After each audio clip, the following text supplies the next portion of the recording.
Good evening and welcome to another AMPLIFY Film Festival Q&A. Tonight, we'll be discussing Interdependence, an anthology of 11 films that humanize the climate crisis. I'm Matthew Webb from the Cambridge Film Festival and will be your host this evening. This session is broadcast live and the recording will remain on the AMPLIFY platform until the festival draws to a close. Joining us from the Interdependence tonight are filmmaker Bettina Oberli from Zurich and climate expert and advisor to the films, Sara Venturini from Geneva. If you have any questions for our guests, please drop them into the chat, tweet or post on social media with the hashtag AmplifyFilm, or ask away in the Amplify Film Club on Facebook. I thought that perhaps a good place to start the discussion tonight would be if I could ask Sara to talk a little bit about the broad concept behind Interdependence, its aims and goals, and how you became involved in the project. So over to you, Sara. Hi, Matthew. Thank you for inviting me to participate in this live Q&A. I'm really honored. And yes, I'm delighted to tell you more about my experience with Interdependence. Essentially, the film production came to me with an idea of interdependence as the connection of the four elements. So this film anthology essentially explores the concept of interdependence and the need to reduce environmental damage and preserve our natural resources in respect of the four fundamental elements: earth, air, wind, fire, and water, that are essential to our life on this planet. And as a climate advisor, I was asked to provide a focus on certain key themes to reflect the intertwined relations with human society, the economy, and the natural environment that are affected by climate change, in particular on multiple dimensions and scales. And so I suggested to focus on issues that are relevant for a certain region of the world. For instance, we could not leave out a film on small island developing states or Africa, which are the most affected by climate change and unsustainable development. So then with the production, we started considering these themes, and the filmmakers were selected by criteria, including, of course, a strong professional background, but above all, a strong commitment to addressing these issues and the themes related to climate change. And each of these short films really speaks to urgent environmental questions that are outlined in our key themes. That's a great answer, Sara. We're regularly seeing sort of reports in the newspapers about climate change, and we see facts and figures. I think what's really interesting in this anthology is that these have been translated into individual lives and individual stories. And could you talk me through how you went through that process of translating the science into stories? Well, to assist the filmmakers, I prepared a dossier really providing a background on the latest science on climate change, the key impacts across geographies, for instance, the loss of glaciers in Europe, droughts in Africa, or sea level rise in the Pacific, and then selected certain issues. And then in this dossier, I explain the current international policy defined by the Paris Agreement, and then I helped with a synopsis, and for some films I even edited the script at the later stage. But really some of the filmmakers were already clearly very well educated on climate change. For instance, Bettina had already a clear idea of what she wanted to do. And I only had to support in general with the science, with the details, with some language, or some numbers, some figures that were mentioned in the films. And what really works, as you said, is that it's not just a documentary as many others. It's real life stories, or is even fiction. Even a dystopian future, but it really speaks to each and every one of us. Bettina, given the sort of scene that Sara has now set for us there, could you tell us a little bit more about Kingdom that features in the anthology? Yeah, this kingdom is a feature, as you just said, who is settled in a post-apocalyptic world. And I came very quickly to this idea together with my co-writer, Thomas Ritter. We were really interested in the subject of the disappearing glaciers, which is a big subject in Switzerland, and it's a result of the climate change. It's very impressive because you can really see what is going on, because climate change sometimes is quite an abstract subject, and it's hard to talk of the future and to really imagine what could happen. It's very abstract to talk about 2 degrees of 2 degrees that are augmentation of heat. And with the glaciers, you can really see it, because you really can see each year they get shorter and shorter and they just disappear. So we thought this is a very simple and interesting motive to show the consequences. And we were interested in making something about how the world would be when glaciers are just gone and disappeared, and how it would be like on another planet. And yeah, that's how we came up with this idea. I think, Bettina, what I really like about Kingdom is how visceral it is. You can really feel her moving through the landscape and putting sort of blankets across the glacier to stop it melting. And the sort of close-ups give it sort of a very sort of impressive sort of speed to the way in which she's working to sort of stop the glacier melting as well. And what was it like working with Emily Beacham? And did she have any sort of ideas about the way to portray somebody who's trying to survive in that world, or how did it go? Yeah, Emily Beacham, she's a sweetheart and she's a warrior. She had no fear. She never complained about anything. She's a very professional, because it was a hard thing to do for her. It was really a physically exhausting project. We shot during 4 days on location on this glacier in the eastern mountains of Switzerland.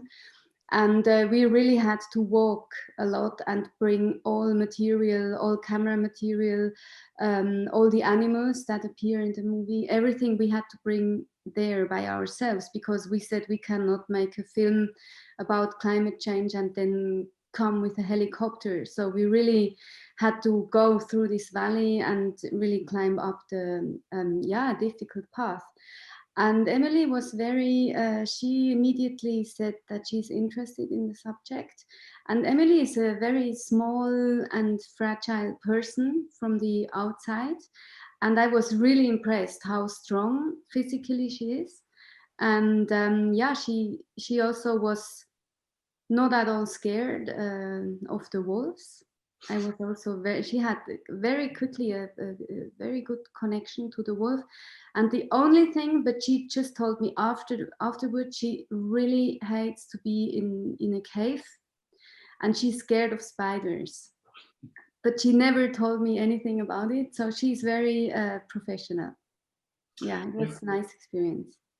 I think the wolves were on my list of questions about how you got those sort of wonderful shots. They were sort of very peaceful, and there was clearly a lot of respect between Emily and the wolves. It was, and the pauses were very sort of evocative. It was very nice. Sara, if we go back to you, could we talk about that sort of process a little bit more, about working with lots of different filmmakers and how you sort of marry the sort of the science dossier that you prepared and their ideas for their films? Yeah, so by reading their synopsis, it was immediately clear that the filmmakers were interested in much broader issues than climate change, and then some of them were more informed than others. So with my dossier, I just provided the basic fundamentals of science, but then I tried to advise the filmmakers that it is important to always highlight the link between climate change with other environmental or social economic circumstances that the film are illustrating and their interdependence.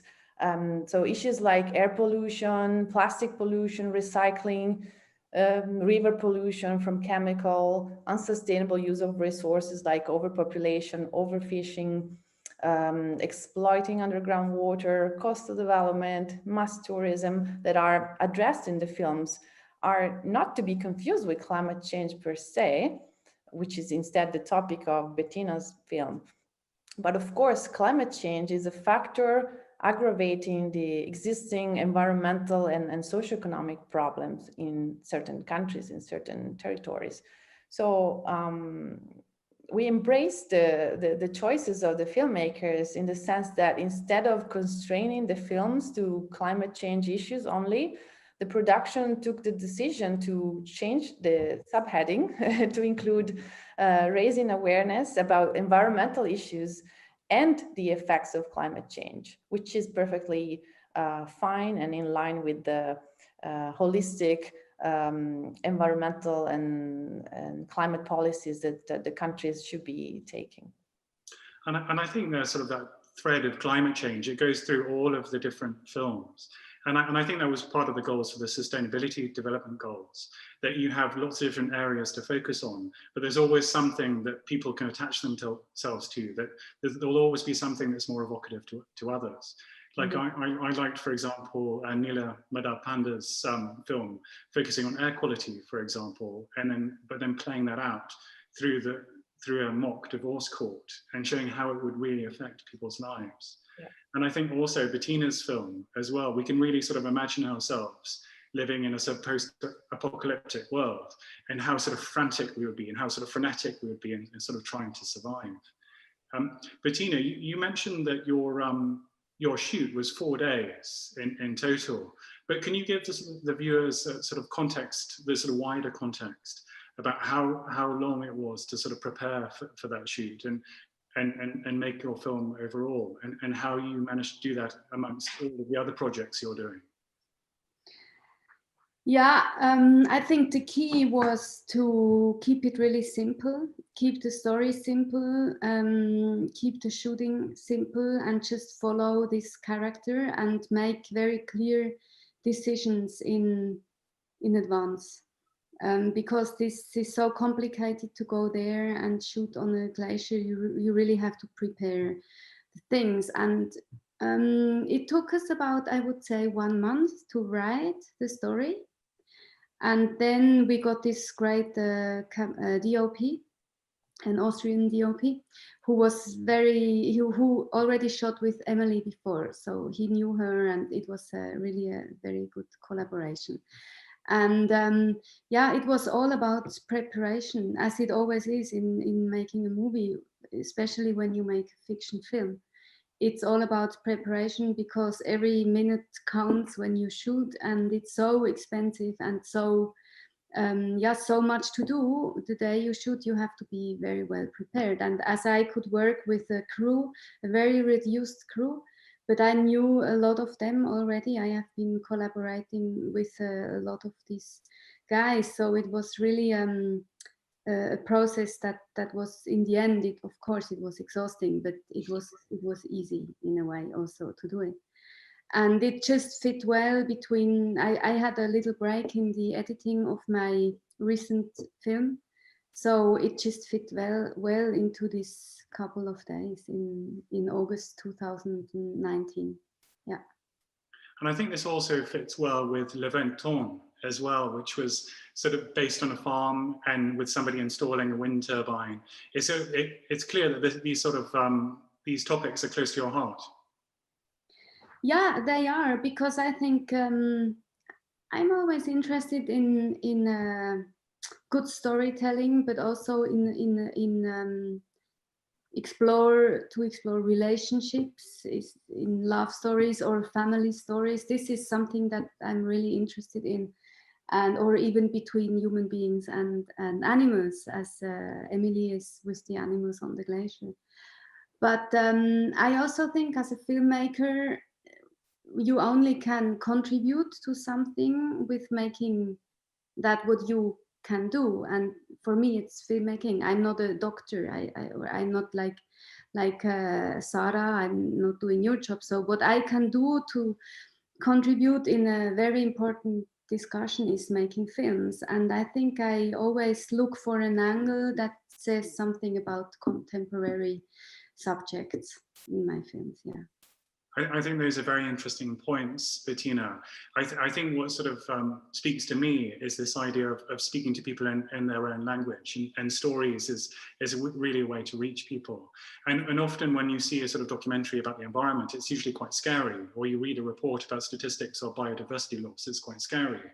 But it doesn't give somebody the choice or sort of opportunity to do something about it. Sara, can you talk about that aspect to the anthology? And the sort of opportunities within the films as well.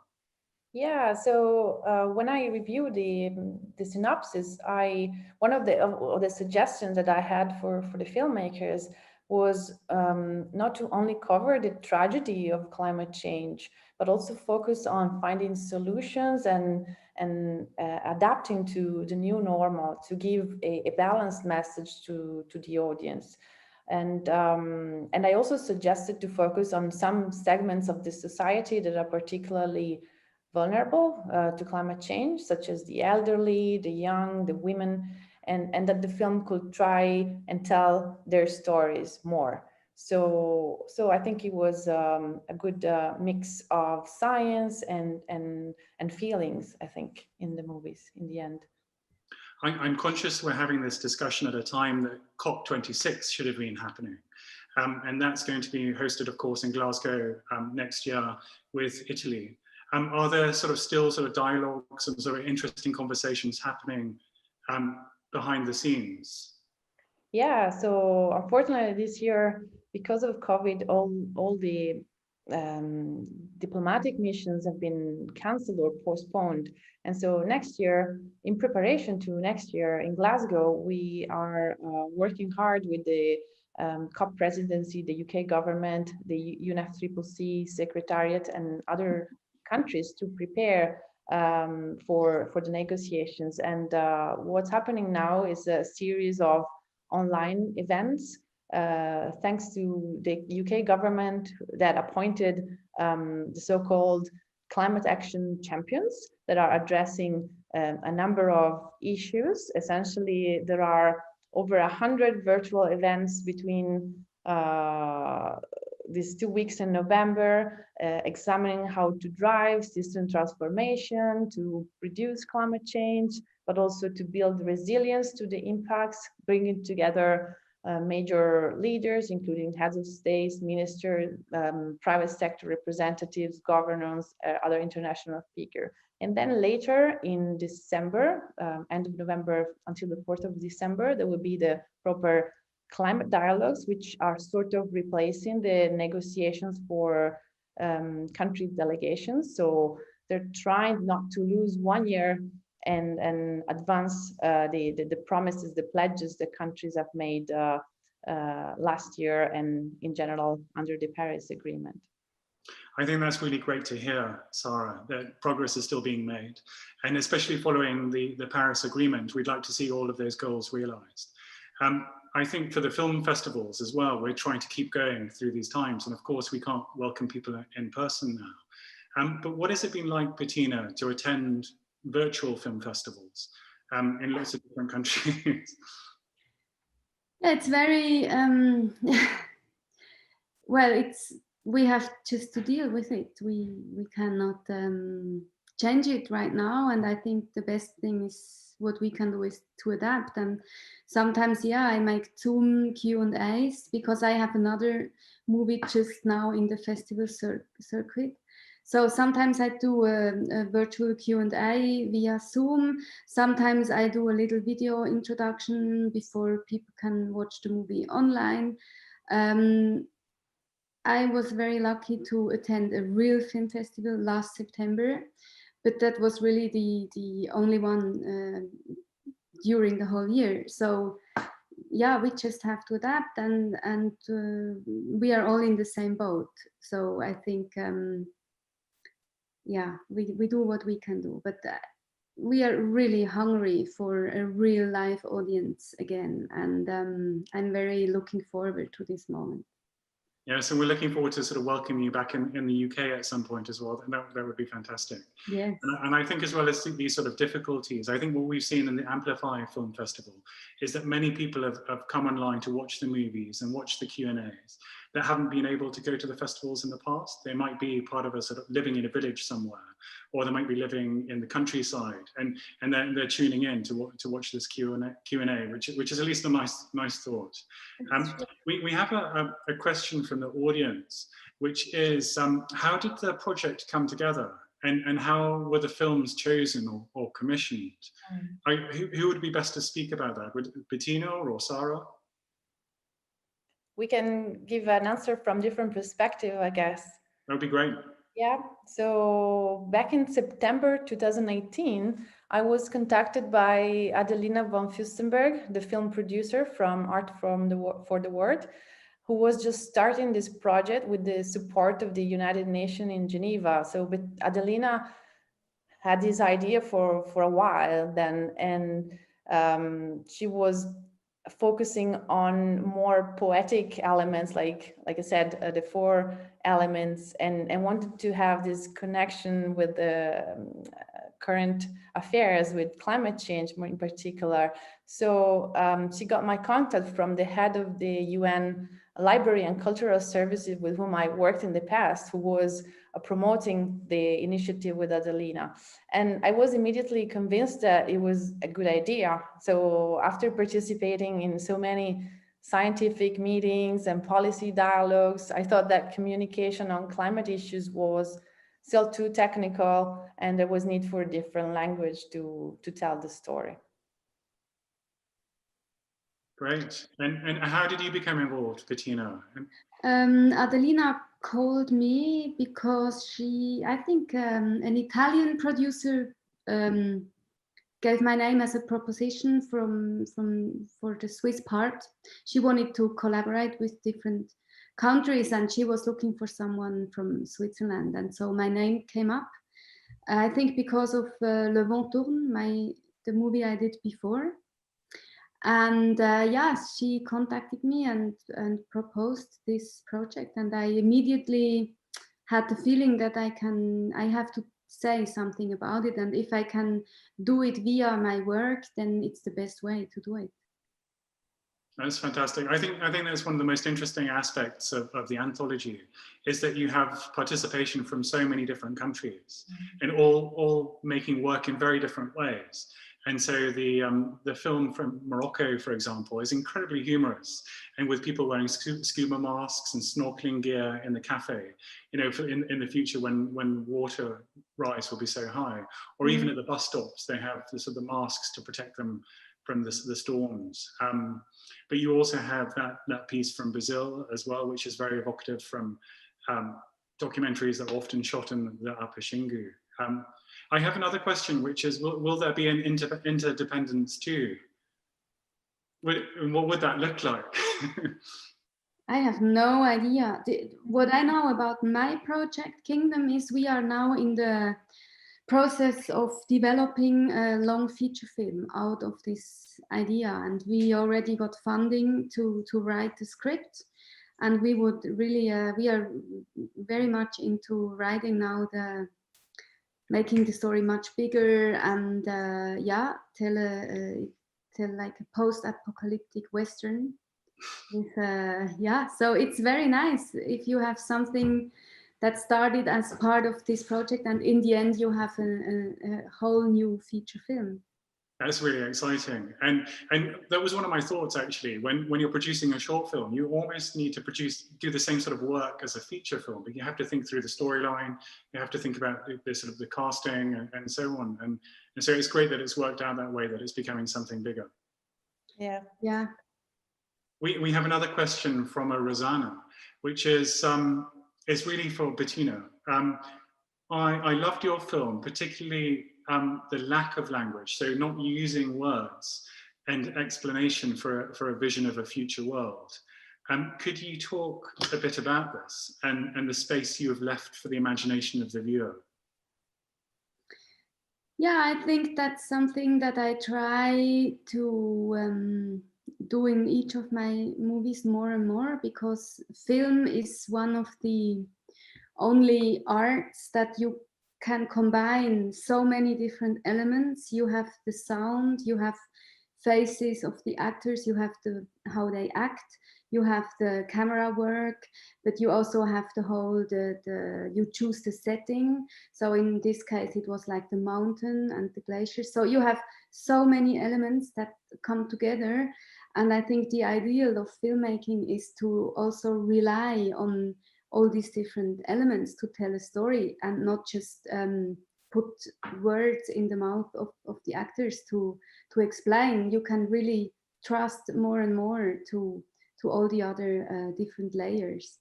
And I think I'm more and more interested in watching and making films with less and less dialogue. I think also that when you mentioned earlier the relationship between Emily and the DOP as well, which was very important. You could see the sort of the close-ups of action and very sort of specific framing of movement, which was still storytelling in itself. I think you didn't need the words to sort of follow that. No, I think it explains itself in a way, because of course, I mean, this is also a real fact. We in Switzerland, I don't know if somewhere else too, but here in Switzerland, we really start to cover up the glaciers with special tissues, so that you don't stop the melting process, but you can slow it down. And I found this idea so crazy, and in a way, and also so touching, and it's such a desperate attempt from us human beings to stop a process that is not stoppable anymore. So I was really inspired by this fact. But then of course you need a very good DOP who can create beautiful pictures out of that. I think you raise a really important point there, Bettina, about sort of slowing down climate change or to the changing environment. I know that, Sara, you spend a lot of time working on sort of mitigation, but also adaptation as well. And in your work in sort of the Earth Observation Unit, are there sort of things that you're seeing that give us sort of points of hope, or give us more sort of areas to work on? Oh yeah. So essentially, my job currently, besides being a climate advisor in my free time, let's say, my real job is to make data and information coming from satellites and ground-based stations more valuable and more accessible to all, to support climate action. So you have to think that satellites can collect real-time data on a wide range of indicators like water, glaciers, land use, deforestation, heat mapping, sea surface evaluation, and so on, over a wide range of spatial resolutions as well, from tiny to huge regions. And so these data, the information about the state of the Earth are really crucial to understand and monitor the environment, climate change, sustainable development, and other processes that involve human beings. And so making informed decisions for governments really requires good quality data, which is often lacking in many developing regions of the world. And that's what I'm trying to do, to promote by working with UN member countries and partner organizations, and also by participating in international conferences on climate change for the last 15 years, which is not always a waste of time. No, and I can speak for many people as well that say thank you for doing that work. And I look back at sort of 1972, when we had that sort of first image of blue marble and the image of the Apollo 17 looking back at Earth. And it really sort of inspired as a decade or a generation of sort of environmental groups. But hopefully now we're moving on to sort of satellite imagery and films as well.